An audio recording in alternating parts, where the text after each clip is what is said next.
¿Qué hizo Jesús durante 3 días antes de resucitar, según la Biblia? La mayoría de las personas conoce 2 momentos. El viernes falleció en la cruz. El domingo resucitó. Ni de lo que pasó en esas horas donde el cuerpo de Jesús estaba en la tumba y el mundo creía que todo había terminado. La Biblia dice que Jesús no estuvo quieto esos 3 días. Estuvo ocupado, muy ocupado.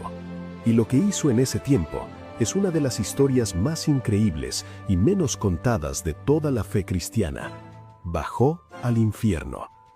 El Credo de los Apóstoles es uno de los textos más antiguos del cristianismo y dice algo que mucha gente repite sin entender. Descendió a los infiernos. 1 Pedro 3, 18 al 20 lo confirma con palabras muy específicas. Dice que Cristo fue muerto en la carne, pero vivificado en el Espíritu, y que en ese Espíritu fue y predicó a los espíritus encarcelados. En un lugar de prisión, Jesús fue ahí y habló con ellos. ¿Dónde era ese lugar? En hebreo se llamaba Sheol, en griego, Hades. No era el infierno de fuego eterno que la mayoría imagina. Era el lugar donde todas las almas esperaban después de la muerte, justos e injustos por igual, esperando algo, sin saber exactamente qué. Para entender lo que Jesús hizo ahí, hay que entender qué era el Sheol. Antes de la resurrección de Cristo, ninguna alma podía entrar directamente al cielo, ni siquiera los más justos, ni Abraham, ni Moisés, ni los profetas. Todos esperaban en el Sheol. Lucas 16 describe ese lugar dividido en 2 secciones completamente separadas. Un lado de consuelo y paz, donde estaban los justos. Jesús lo llama el seno de Abraham, un lugar de espera, pero de espera tranquila, con luz, con compañía, con esperanza.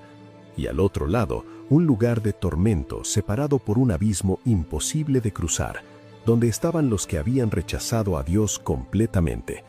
Jesús descendió a ese lugar, al Sheol completo, con autoridad absoluta. Lo que Jesús fue a hacer. Hay 3 cosas específicas que los textos bíblicos describen sobre lo que Jesús hizo ahí. La primera fue proclamar su victoria. 1 Pedro 3:19 dice que predicó a los espíritus encarcelados, no para darles una segunda oportunidad, sino para proclamar que había ganado, que la muerte había sido derrotada, que todo lo que había sido prometido desde el principio del mundo acababa de cumplirse. Imagina ese momento. Jesús entrando al lugar donde las almas llevaban siglos esperando y anunciando que la espera había terminado. La segunda cosa fue tomar las llaves.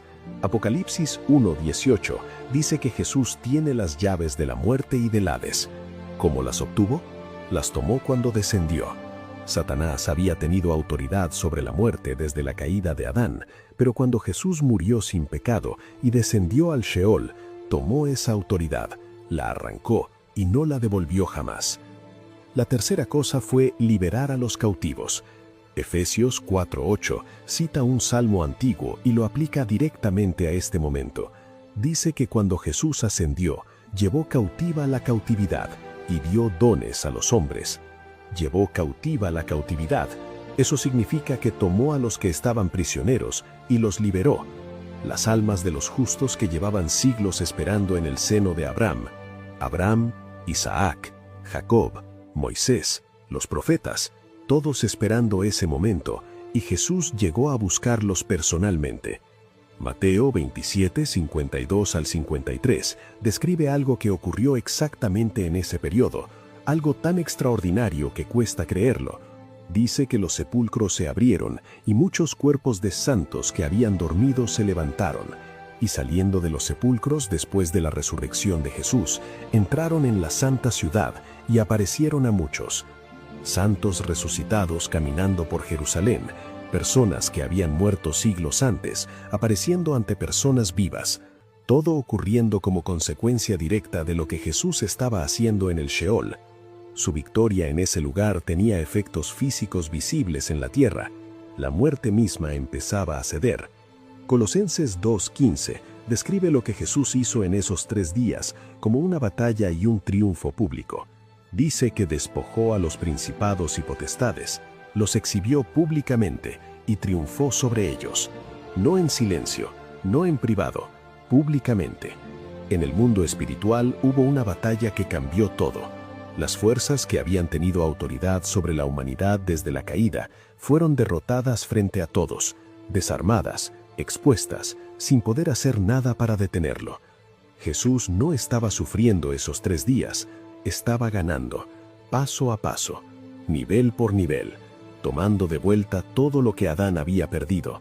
Y entonces llegó el domingo. La tumba vacía no fue el comienzo de la victoria, fue la confirmación pública de una victoria que ya había ocurrido.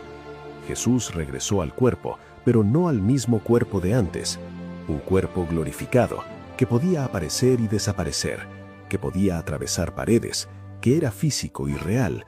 Tomás pudo tocarlo, pero que ya no estaba sujeto a las limitaciones del mundo físico. Y cuando ascendió al cielo 40 días después, no fue solo. Efesios 4:8 lo deja claro. Llevó consigo a todos los que habían esperado en el Sheol: Abraham, Moisés, David, Elías, todos los que habían vivido con fe antes de la cruz, finalmente entrando al cielo, finalmente en la presencia de Dios, no como prisioneros esperando, sino como hijos llegando a casa. Jesús no murió y esperó en silencio hasta resucitar. Usó esos 3 días para cambiar todo, para tomar autoridad sobre la muerte, para liberar a los que esperaban, para anunciar su victoria en el mismísimo territorio del enemigo. Hebreos 2:14 dice que precisamente por eso tomó carne y sangre, para destruir por medio de la muerte al que tenía el imperio de la muerte. No para sobrevivir a la muerte, para destruirla desde adentro, y lo hizo completamente. Eso significa que la muerte que enfrentarás algún día ya fue derrotada antes de que llegaras tú. El lugar donde las almas esperaban sin esperanza ya no existe de la misma manera, porque alguien entró ahí, tomó las llaves, abrió las puertas y demostró que no hay lugar en el universo, ni en la tierra ni debajo de ella, donde su autoridad no llegue. Eso es lo que pasó en los 3 días que el mundo creyó que Jesús estaba muerto. No estaba muerto, estaba ganando. Si este video te impactó, deja tu amén si crees en la victoria de Jesús y difúndelo con alguien que necesita saber que la tumba nunca tuvo la última palabra.